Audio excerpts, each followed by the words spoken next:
Hello and welcome to Travelling Tyres. In today's video I'm driving a BMW 1 Series. This is the 118i.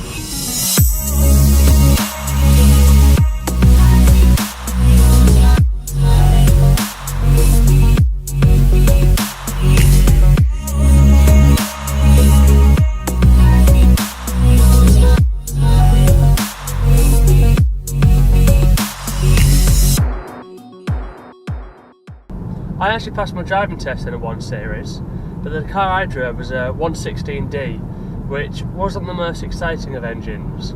This is the 118i, so it's a petrol and has about 134 horsepower.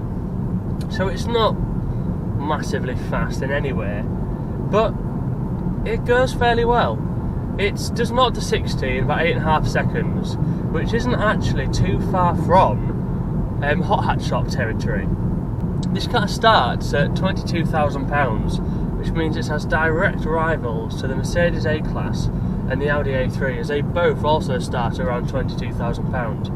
But for me personally, this is the car that stands out the most, and that is because this is rear-wheel drive.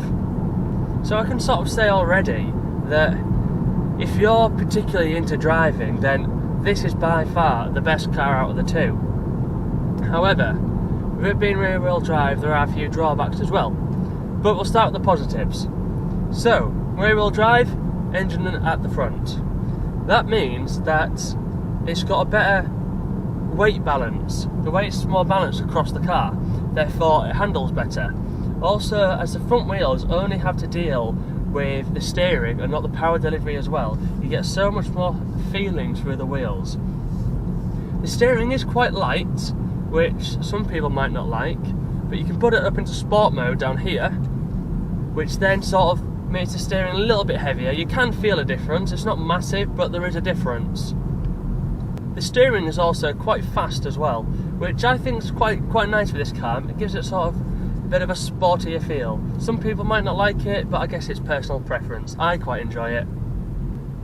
This car has an 8-speed automatic gearbox, and it's fairly okay. In comfort mode it's a bit lethargic really. It's a little bit annoying when you're around town, and if you want to just move quickly into a space in some traffic or something like that, it is a little bit annoying. But driving normally, it's perfectly fine. If you put your foot down hard, it takes a little bit of time to respond, but it's in comfort mode, so if you're trying to drive comfortably, you wouldn't really be doing that. When you do put it in sport mode, it is a bit quicker. You can tell there's definitely a difference. It revs higher and the revs stay there for longer, but it still is a little bit slow once you first put your foot down.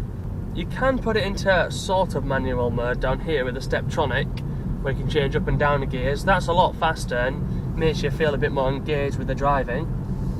But most of the time, you can just leave it in sport or comfort. It does have an Eco Pro mode as well, which is quite cool, saving the polar bears.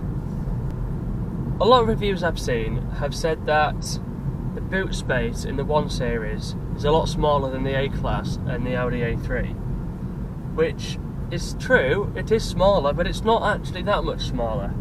With the A-Class, I think it's only, with the seats up, I think it's only about 20 litres smaller maybe, which isn't really that big of a difference.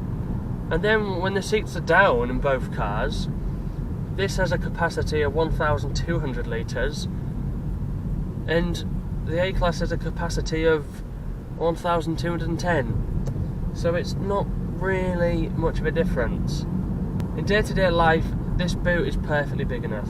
If you're constantly putting massive things in the boot, then it's not really the car for you. You don't want to be looking at a smallish hatchback. But to be honest, the boot space is fine in this car. The place where this car is a bit negatively affected by it being rear-wheel drive is in the rear passenger space. Compared to its rivals, it isn't massive. With my driving position, I'm 6'2", 6'1"-ish.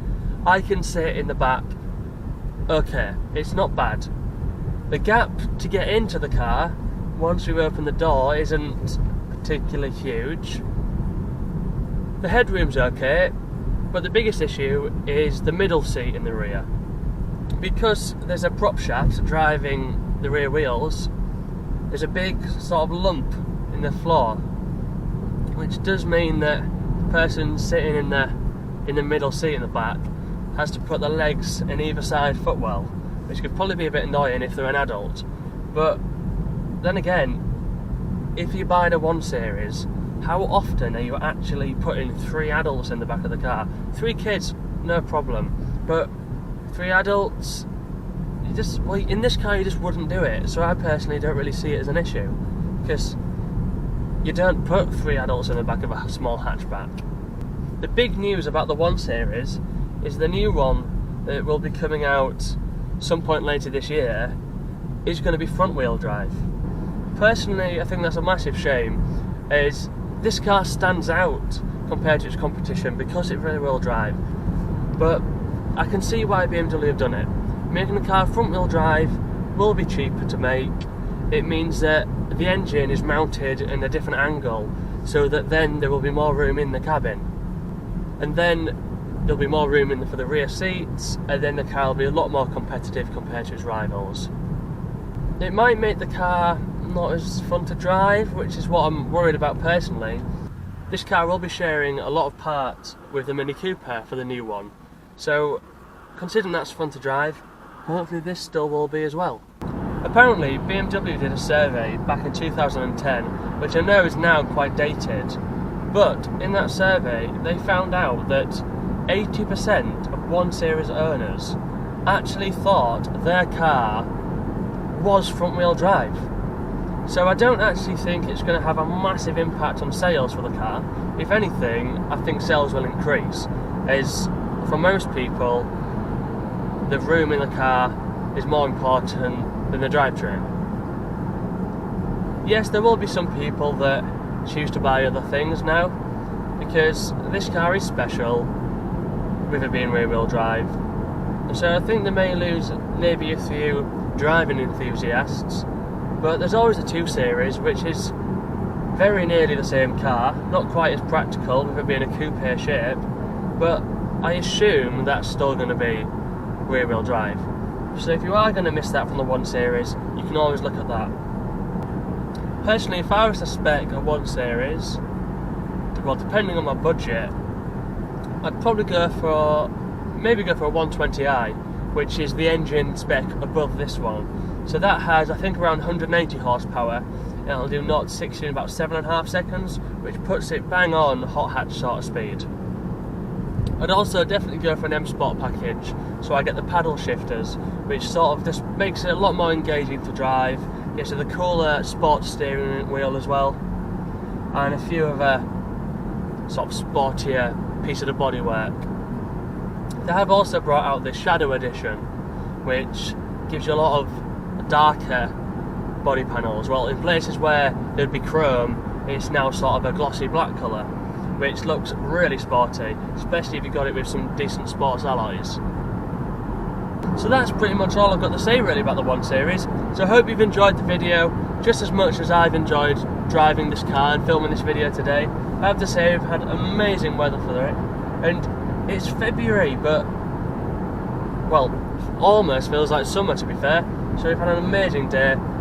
If you want to see more, make sure you like and subscribe, so I've got loads more exciting videos to come. Thanks for watching.